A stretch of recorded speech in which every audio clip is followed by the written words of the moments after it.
Good evening and welcome. Tonight we're going to begin reading this magazine about the world's creepiest abandoned places. Haunted, mysterious, frightening. Ooh. So tonight, check out the table of contents here. We're actually going to read the last chapter, Parks, Resorts, and Casinos. We're going to read about Six Flags New Orleans, President's Park, Spree Park, Sarajevo Olympic Venues, Berlin Olympic Village, Lee Plaza, Sultan Riviera, Kupari Resort, Catania Casino, and Le Boca Palace Hotel. Let me flip to... Oh, I went right to it. Let me show you this page first, though. The Parks, Resorts, and Casinos. Ooh. So we are starting off in New Orleans, in the USA, at Six Flags New Orleans. Let me push this down. There we go. When it comes to harrowing ups and downs, the rides at this Louisiana fun zone had nothing on the dizzying state of its finances. Opened in 2000 in New Orleans East, Jazzland Theme Park thrilled visitors with a retro wooden roller coaster called the Mega Zeph, the Cypress Plunge log flume, plus a variety of other twisting, spinning rides, and a merry-go-round. The music ended for Jazzland after only 2 seasons when it went bankrupt, and the Six Flags Group took over the 75-year lease. Upgrading the 140-acre park, Six Flags changed the name, imported the Batman the Ride inverted roller coaster from a park in Japan, and the Jester multiple looping coaster from Six Flags Fiesta, Texas, and drafted plans for a water park to be included in the same price of admission. Then on August 29th, 2005, Hurricane Katrina slammed into the Gulf Coast, flooding large swaths of New Orleans when the levees broke. Overflow from Lake Pontchartrain submerged Six Flags under 20 feet of water, overwhelming the drainage pipes, knocking over buildings and exposing the peaks of the roller coasters and a vast lake of dirty water. Mega Zeph and other coasters were damaged beyond repair.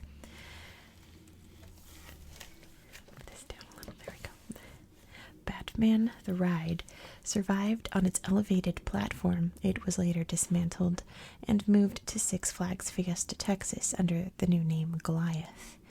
Once the floodwaters receded a month later, the damage was tallied at $32.5 million, and Six Flags said the costs of restoring the park were too high.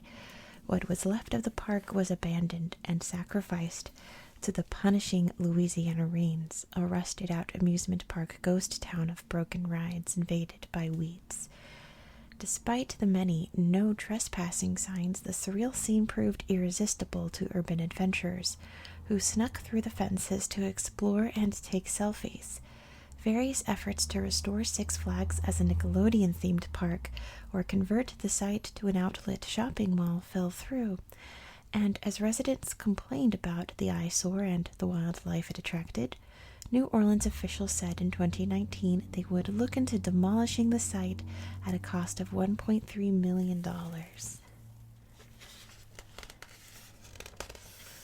Next is President's Park in Williamsburg, Virginia, USA. Here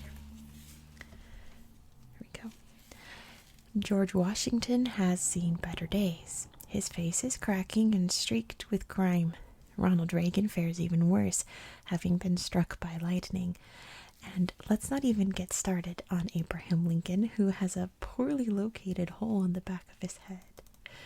Such is the state of the 20-foot-high busts of 43 of America's chief executives that once were arrayed in 10-acre President's Park in Williamsburg, Virginia. The statues were the creations of sculptor David Addix, who drove by Mount Rushmore one day and was inspired to go 39 presidents better. The Virginia attraction opened in 2004, a year after a similar park was unveiled in Lead, South Dakota. complete with a Watergate picnic area near Richard Nixon's head and a seating area called Monica Rock near the Bill Clinton statue. President's Park, which cost $10 million, never caught on with tourists, suffering from its obscured location behind a motel, and was forced to close in 2010. 3 years later, the massive busts, weighing up to 20,000 pounds, were uprooted and transported by flatbed truck to a farm 10 miles away, where they were put into storage. Next is Spree Park in Berlin, Germany. Up here, there we go. For the latter part of the Cold War, the only amusement park on either side of the Berlin Wall was the VEB Culture Park Planterwald on the Spree River in Soviet-controlled East Berlin. Built by communists in 1969, the Kulti, as locals called it, spread over 70 acres of blacktop with rides and attractions for all ages, 1.7 million people a year, until it closed after the wall fell in 1989. A reunified Berlin awarded a contract to overhaul the park to businessman Norbert Witte, who opened the newly christened Spree Park in 1991 with new rides, an English village, grass instead of hot asphalt around the Ferris wheel, and soon a Disneyland-style single admission fee rather than separate fees for each ride. After an initial bump in visitors, attendance slumped to 400,000 a year, and a debt-plagued Spree Park declared itself insolvent after going $14 million into the red. Witte fled to Peru with his family, close associates, and 6 of his best rides, packed in shipping containers in 2002. But trouble followed Witte, who in 2004 was sentenced to 7 years in prison for trying a year earlier to smuggle nearly 400 pounds of cocaine back to Germany inside the masts of his flying carpet ride. Spree Park, meanwhile, was forced to shut down, and the rides have decayed ever since, with marauders covering the buildings with graffiti and stealing whatever they can carry, and locals dumping trash. In the big hall there was a room, and it was absolutely filled with Xerox machines. We were just like, what the hell? Tim Gartner, project manager for Cluna Berlin, who owns the site, said in a 2018 interview with WBUR. The city started working on restoring the park in 2020 with hopes of reopening parts of it by 2022. Plans include revitalizing the long-dormant Ferris wheel, which is shown above, right here. Next is the Sarajevo Olympic venues in Sarajevo, Bosnia and Herzegovina. From the squalid aquatic center in Rio de Janeiro that helped anchor the 2016 Summer Games, to Athens' weed-covered softball stadium from 2004, Olympic sites around the world betray the ravages of time, but none have suffered more than the venues in Sarajevo. In 1984, the former Yugoslavia became the first communist country and the first Slavic-speaking nation to host an Olympics, with the 14th Winter Games in Sarajevo, the capital of what's now the modern-day state of Bosnia and Herzegovina. The city welcomed 1,272 athletes from a then-record 49 countries for 12 days of skiing, ice hockey, bobsledding, figure skating, and speed skating before a worldwide TV audience in the hundreds of millions. Then, 8 years later, the fighting erupted. 3 years of bloody civil war ripped the country apart. Sarajevo came under siege, with as many as 10,000 people killed. As troops took up positions in the surrounding mountains, the Olympic installations became battlements and artillery depots. Bullets tore into the bobsled track, where Bosnian Serbs had taken position. Some of the dead were buried in the Olympic arena. Today, Sarajevo continues to recover, but the Olympic facilities still show the ravages of war. The concrete ski jump ramps are collapsing into the hillside. The bobsled and luge tracks are scarred with graffiti, and moss covers the disintegrating audience stands. Check it out. This must be like the main stadium, huh? Interesting. Over here we have the Berlin Olympic Village in Wustermark, Germany. Bring this up so you can read it all with me. Finding what he considered the perfect vehicle to promote Nazi propaganda and a non-threatening image to the world in the first televised Olympics, Adolf Hitler supervised the construction of what he called the Village of Peace in the woods west of Berlin. The 4,000 male athletes from around the world for the 1936 Summer Games could relax between events in luxury dormitories with stewards, the first swimming pool in an Olympic village, and the 3-story Restaurant of Nations dining hall in a complex designed like a typical German village located in Wustermark, Germany. The 330 women who competed in the games were housed separately in quarters near the Olympic Stadium in western Berlin. Behind the scenes, the athletes' village was hardly the idyllic hamlet as advertised, with the Gestapo monitoring phone calls and intercepting mail. As the games began, the Führer's spin machine backfired when African-American sprinter Jesse Owens captured 4 gold medals for the U.S., undercutting Hitler's claims of Aryan supremacy. The village was built by the army, which just a few years later used it as a hospital and training academy during World War II, until the Soviets stormed into Germany and occupied the buildings in 1945. The KGB developed torture and interrogation techniques in the village through the Cold War, until the facility was abandoned with the end of communism in the 1990s. It's been left to rot ever since. The empty pool, the crumbling dining hall, the weed-covered buildings, all reminders of its Nazi past. Next is Lee Plaza in Detroit, the United States. Let's see. There we go. To walk into the opulent Lee Plaza apartment tower when it opened in 1927 was to enter Detroit's optimistic state of mind. The 17-story Art Deco marvel featured everything a brash automobile manufacturing powerhouse would want for its well-heeled residents. From the Peacock Alley main hallway with a hand-painted ceiling rendered in blues, greens, and golds, to the 220 luxury apartments with chairs that would cost $12,000 today, to the on-site beauty parlor, flower shop, butcher, grocery store, and library. Children could be left in a supervised playroom. A rooftop radio receiver ensured that every resident got the best reception. As a newspaper ad for the units boasted, every minor detail is attended to for a superior mode of living. There we go. But the onset of the Great Depression in 1929, combined with the extravagant spending on the project, sent developer Ralph Lee into a financial tailspin. He had to sell the property not long after it opened and spent years battling with debt holders, tying up the tower in court. Along the way, fancy residential apartments lost their allure to families who wanted freestanding houses, and the Lee Plaza had to take on renters instead of owners. As the decline of its car factory sunk Detroit's local economy, the Lee Plaza lost its luster.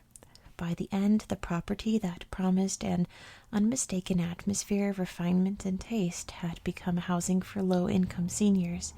It was finally shut down in 1993. Today, every window is boarded up, and the elaborate plasterwork is crumbling into chalky piles on the dirty floors. The 50 decorative terracotta lion heads outside the building were stolen in late 2000, only to show up at another development in Chicago, prompting an FBI investigation. The expensive copper tile roof was stripped away in the night, leaving gaping holes for Michigan's harsh weather to invade, and reducing the Lee Plaza, as HistoricDetroit.org observes, from a towering symbol of wealth to a towering symbol of Detroit's decay. Next is Sultan Riviera in Salton City, California, United States. In the 1950s and 1960s, the sunny shores of California's largest lake sparkled as a glamorous playground, where Frank Sinatra, Jerry Lewis, and the Beach Boys stayed in fancy hotels and launched their yachts from the marina at Bombay Beach. The Sultan Riviera, as it was known, was born by accident. In 1905, heavy spring water flow from the Colorado River overwhelmed agricultural irrigation canals and poured into an ancient dry lake bed, creating the Salton Sea. Located just an hour from Palm Springs, the lake became a popular getaway, but over the years, Salton Sea, with no natural outflow, became too salty and polluted with fertilizer runoff from the surrounding farmlands. Move it up a smidge more. Algae blooms exploded, and dead fish began to wash ashore in vast rotting piles. The dead algae sinking to the bottom feeds a bacteria that produced hydrogen sulfide gas, which can be as deadly as cyanide. By the 1970s, the nasty water and stench scared away the tourists, and the resort area became a dusty shell of itself, with only a handful of businesses surviving. The smell today is so bad that odor advisories are issued for the entire Coachella Valley downwind. The Salton Sea Authority passed a resolution in 2019 declaring a state of emergency in the hopes of getting funding to replenish the water from the Sea of Cortez in Mexico. Until then, this one-time desert gem is deteriorating into what Bombay Beach bartender Stephen Johnson described in an NPR interview as a slow-motion apocalypse. Check it out. Next, we have Kupari Resort in Kupari, Croatia. That's what it looks like. On some of the best beaches in the world stand the crumbling reminders of Croatia's bloody past. The seaside resort of Kupari dates back to 1919, when a Czech businessman built the Grand Hotel on the pristine waters of the Adriatic Sea in what was then the new kingdom of Yugoslavia. By 1960, the country's military strongman Josip Broz Tito used Kupari as a resort for military elite and their families, with 4 more hotels for 2,000 guests, along with villas and a campground. But during the Croatian War of Independence in the 1990s, the Yugoslav People's Army burned out all 5 hotels with phosphorus bombs, and locals scoured the ruins for anything valuable. After the war, Croatia left the devastated shells of the hotels standing for decades as grim monuments, the only guests stray cats and vagrants. But with more tourists discovering the picturesque area near Dubrovnik, officials decided to tear down all but the Grand Hotel, with plans for it to be renovated and reopened. Next is Constanța Casino in Constanța, Romania, which is a gorgeous building. From the outside, the Constanța Casino on the lapping waters of the Black Sea still shines as a blazing Art Nouveau masterpiece, where rich travelers visiting the Romanian Riviera gambled into the night in the early 1900s. Commissioned at the turn of the 20th century by Romania's King Carol I and completed a decade later, the grand gaming house featured an auditorium with 2 billiard tables and 17 gaming tables for card games. It became one of the most popular casinos in Europe, even hosting Russia's doomed imperial family in 1914. But its glory days were short-lived, as it followed the country's overall decline leading up to World War II. It served as a military hospital, was occupied by German troops, and then was a restaurant for communist leaders until it closed in 1990. Multiple plans to repair the casino fell through over the years, and the interior suffered from neglect, the chandeliered ceilings peeling and the floor tiles cracking. Then officials crafted a 2-year renovation plan that began in early 2020. A jubilant Constanța mayor exclaimed on Facebook, "Our casino will be rehabilitated and restored." Lastly tonight we have Le Bokor Palace Hotel in Kampot, Cambodia, which looks like that. Very mysterious. Look at it. Overlooking the opal coast of Cambodia, the majesty of Le Boca Palace Hotel and Casino obscured its dark past. It opened in 1925 on a mountain considered sacred by Cambodians, and the lavish hotel served as a retreat for French colonists trying to escape sweltering Phnom Penh. The concrete Art Deco building was the centerpiece of a resort town, Boca Hill Station, that also included a Catholic church and a post office. For the dangerous construction project in this remote area, the French used Cambodian indentured servants, and an estimated 900 of them were killed during the work. In the 1940s, insurrections during the First Indochina War sent the French fleeing, and the hotel and other buildings sat empty until the early 1960s, when the resort was refurbished and operated for a decade, only to be abandoned again during the Vietnam War period. For decades, the crumbling Le Boca Palace Hotel stood sad and alone, but as modern roads were installed, more than 1 million tourists a year flocked to the mountain for its scenic vistas and temperate climate.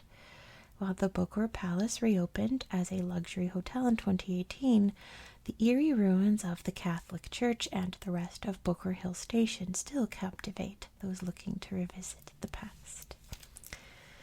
And that's the end for tonight. We'll explore this book somewhere later. Let's look at the table of contents again.